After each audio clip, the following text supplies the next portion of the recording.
Thanksgiving is synonymous with a time of feast and giving thanks and appreciating those around us.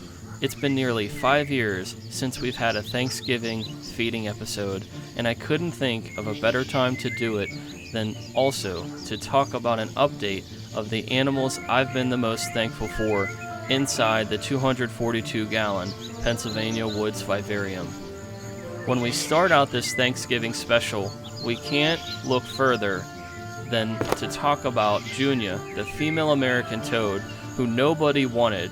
To see her backstory, check out the story of Junia in the links below, or also in the cards above.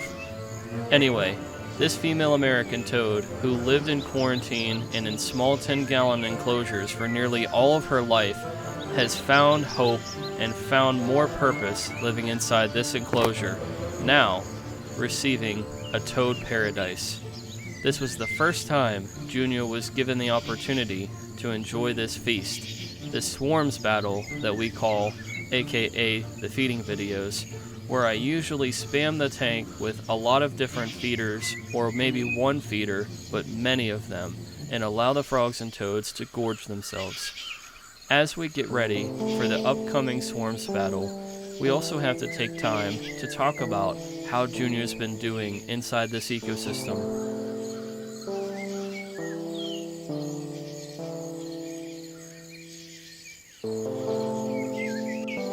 When we last left off with Junia's story, we focused on the challenges and the struggles that she was facing integrating into this ecosystem, because she's always been captive in a small enclosure, and as she was working her way up the ranks, going from the 10-gallon to the 40-gallon, eventually to the 67-gallon terrarium, and now presently in the 242-gallon PA Woods Vivarium, it's been a stretch for her, and it's really been a challenge. She hasn't had to maneuver through all of this tough terrain with all of the logs, branches, vegetation, and also competing with other frogs and toads.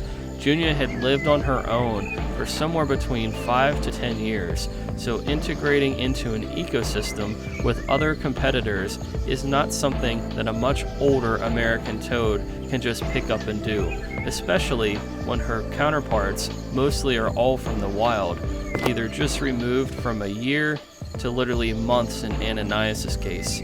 So Junia has her work cut out for her. But what I can say is we've seen significant improvements.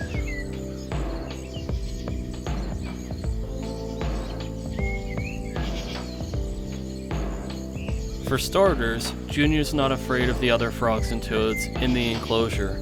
And as a matter of fact, she actually challenges them at every step. If they go for a prey item, she lunges at them. If there's free food roaming throughout the enclosure, she's in a race against time to try to get there before they do.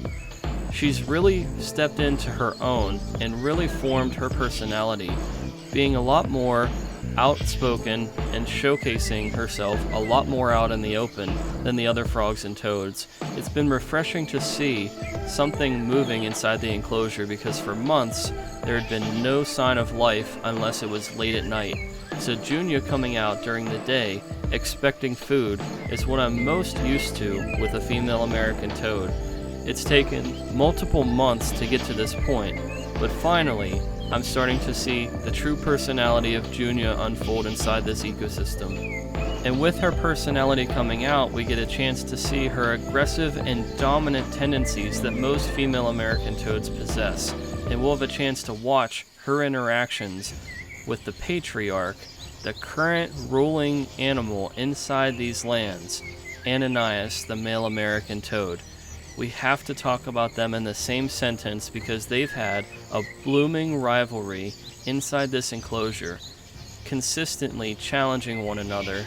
But now the floor belongs to Ananias, a very colorful, unique-looking American toad who I captured because I thought he had an injury or some kind of illness. As I covered in his story, which you can watch in the card above or in the description below after this, I was focused on conserving frogs and toads, and I lost track of how long I had him in captivity, and he stayed for longer than 30 days. With that mistake, it meant that he had to become an ambassador animal for the Woods and Forests Media YouTube channel, and I was very excited for the opportunity.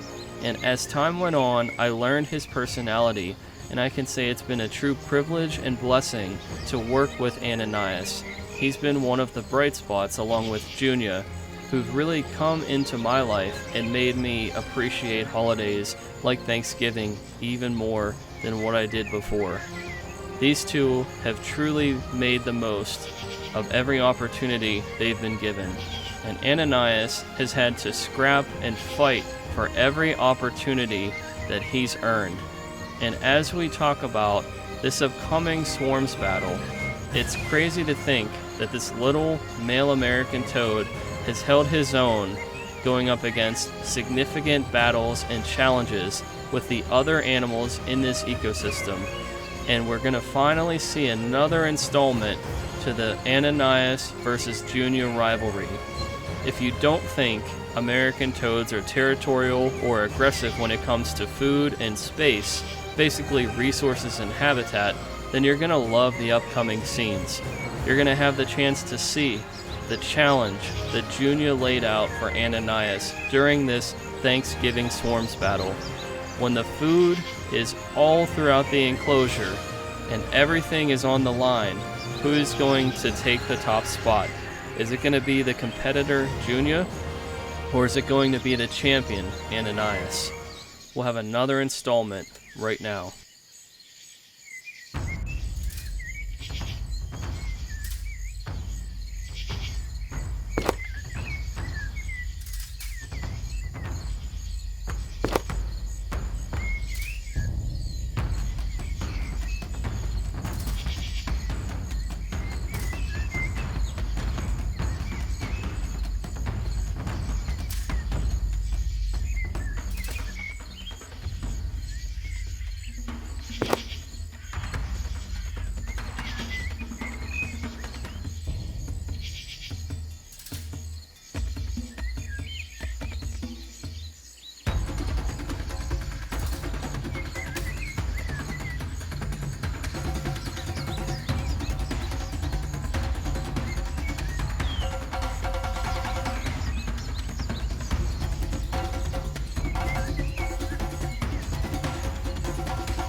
It's very rare to see a male American toad take the top spot away from a female whenever she's much larger, much more dominant, much more aggressive and territorial, and she's also stronger.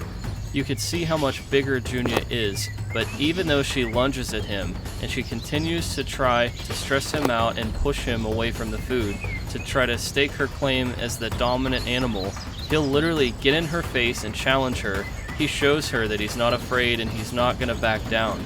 If she wants to take the top spot from him, she's going to have to earn it. And Ananias is nowhere close to being dethroned. Every turn there was an opportunity for Junia to get the food, Ananias would beat her to it. He showcased his ability to outcompete her every single step.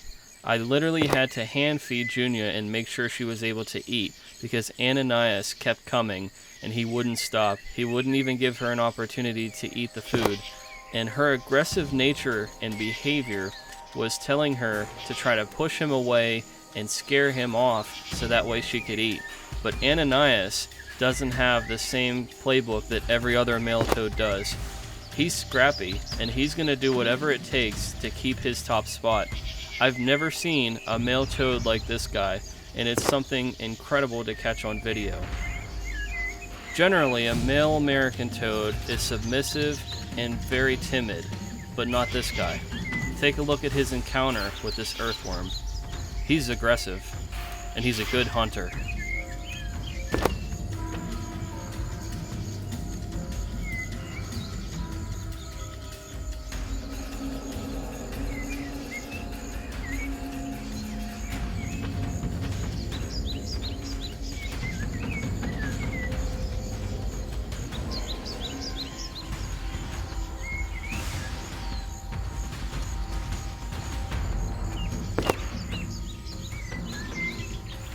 It's safe to say that Ananias won this battle, and he is still the patriarch.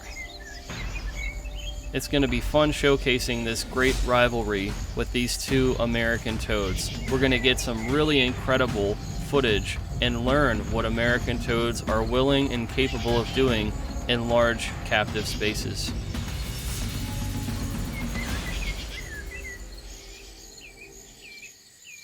When we talk about the competition inside this enclosure, the battle to try to dethrone Ananias, we also have to bring up one of the greatest hunters that we've had in the Woods and Forests Media YouTube channel. That's Esther, the older female wood frog.